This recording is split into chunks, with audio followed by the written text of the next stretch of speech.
E aí, pessoal, já pararam para pensar se uma fazenda pudesse se ler, se a gente pudesse interpretar os sinais que ela nos dá? Hoje a gente vai mergulhar fundo em uma nova forma de enxergar a agricultura. Não é só sobre combater praga, não. É sobre entender e dialogar com o ecossistema inteiro. E para isso, vamos a um caso real, o da Fazenda Cedro, para ver como o manejo regenerativo transforma a lavoura num organismo vivo, que praticamente se regula sozinho. Vamos nessa?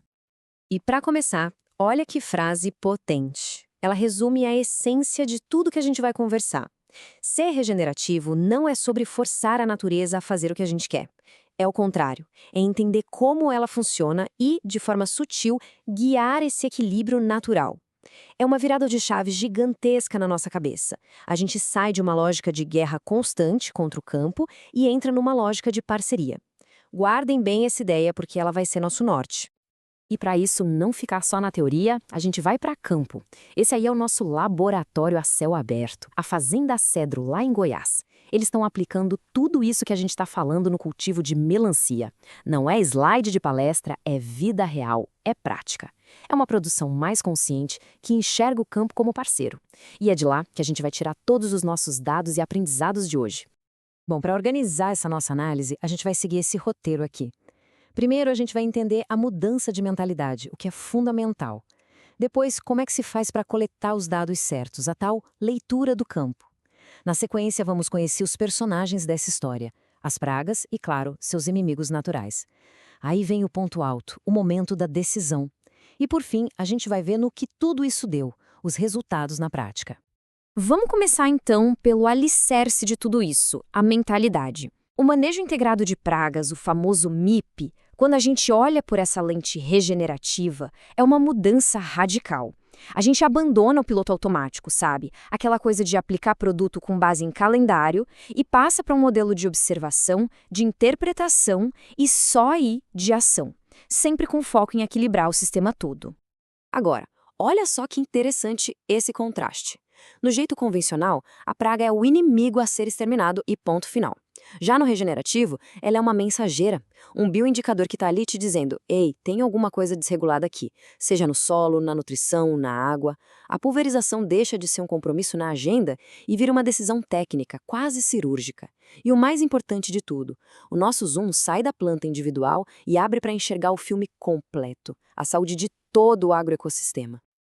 Ok, mentalidade ajustada. Mas e na prática? Como é que essa tal de leitura do campo acontece de verdade? Bom, o primeiro passo é simples. A gente precisa saber quem mora ali. É como ler o elenco de um filme antes de começar. A gente tem que conhecer os personagens para poder entender a trama que está se desenrolando na lavoura. E aqui estão os nossos antagonistas.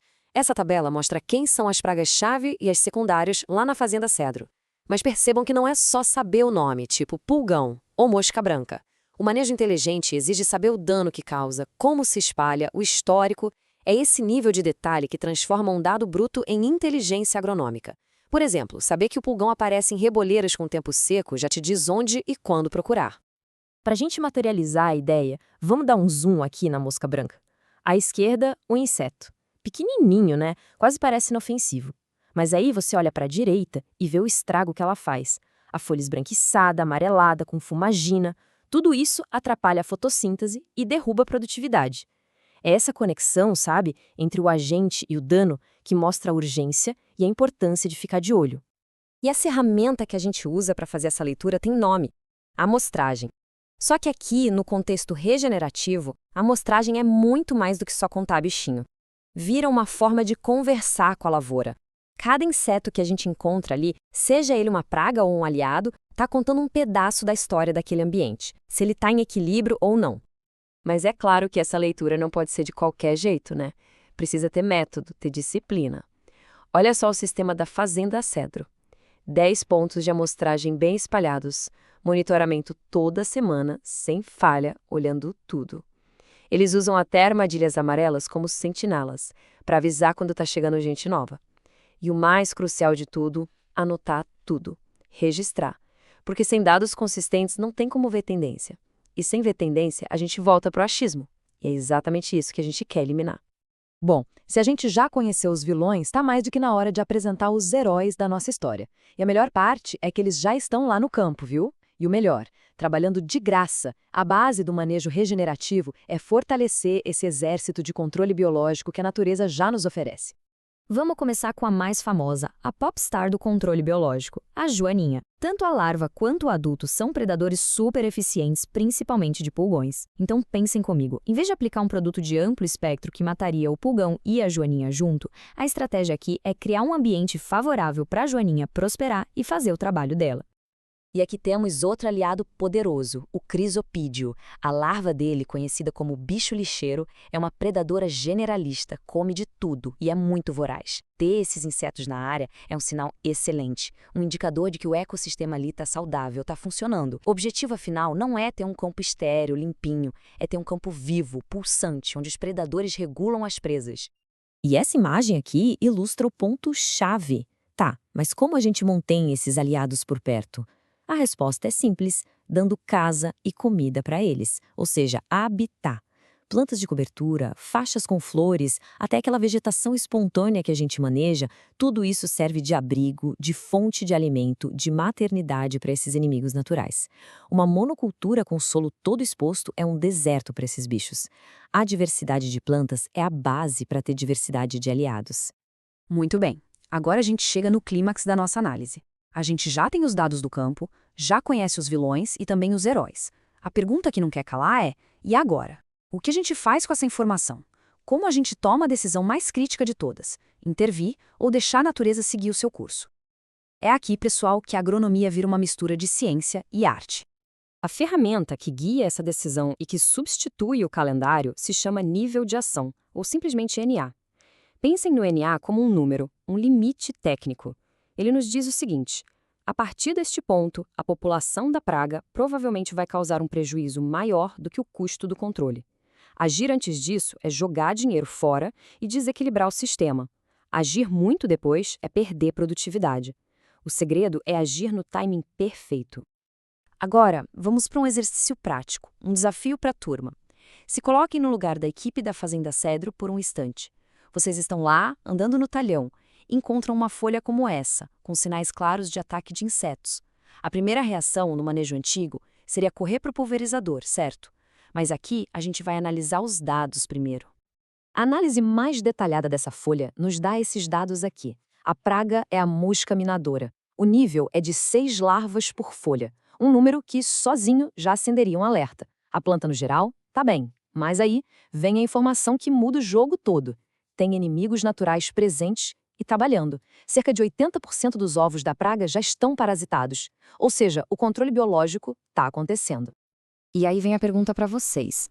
Com essas informações em mãos, qual é a decisão correta? Opção A: intervir imediatamente com um inseticida para acabar com essas larvas. Ou opção B: esperar, continuar monitorando e reavaliar a situação em alguns dias. Pensem com a cabeça do sistema todo, não só no número de pragas. E a resposta correta é B, esperar e reavaliar. E o mais importante é entender o porquê. Se a gente entrasse com um produto químico agora, a gente mataria as larvas? Sim, mas a gente também mataria todos os parasitoides e predadores que já estavam fazendo controle de graça. A decisão correta confia na inteligência do sistema. É ver que os aliados estão em campo e deixá-los trabalhar. Isso é manejar com base em ecologia e não só em contagem de praga. Depois de toda essa teoria, de toda essa mudança de processo e de mentalidade, a pergunta que fica é: legal, mas funciona? Vale a pena financeiramente?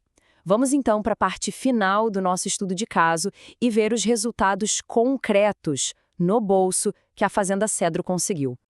Esse gráfico aqui é impressionante. Os números falam por si. De um lado, o custo de um manejo convencional, na base da aplicação frequente, que fica ali por volta de R$ 1.100 por hectare. Do outro, o custo do MP regenerativo, que exigiu só umas poucas aplicações seletivas e ficou em torno de R$ 480. A diferença é gritante. A gente está falando de mais de 50% de redução no custo com defensivos. E quando a gente escala isso para a área toda da fazenda, o número fica ainda mais poderoso. Uma economia potencial de R$ 72 mil por safra. E o detalhe mais importante, essa economia não veio às custas da produção. Pelo contrário, Ao reduzir o estresse químico na planta e fortalecer o ecossistema, a tendência é a produtividade se manter ou até melhorar. É a prova definitiva de que sustentabilidade ecológica e viabilidade econômica andam sim de mãos dadas. E, para a gente fechar, fica aqui uma reflexão, uma provocação. O caso da Fazenda Cedro nos desafia a pensar sobre o futuro da nossa profissão, da agronomia. A grande inovação do futuro vai vir só de moléculas químicas cada vez mais específicas e potentes? Ou a verdadeira revolução está na nossa capacidade de entender, de ler e de manejar ecossistemas agrícolas mais inteligentes e mais resilientes? Eu particularmente acredito que o caminho está na integração inteligente das duas coisas. Valeu, pessoal!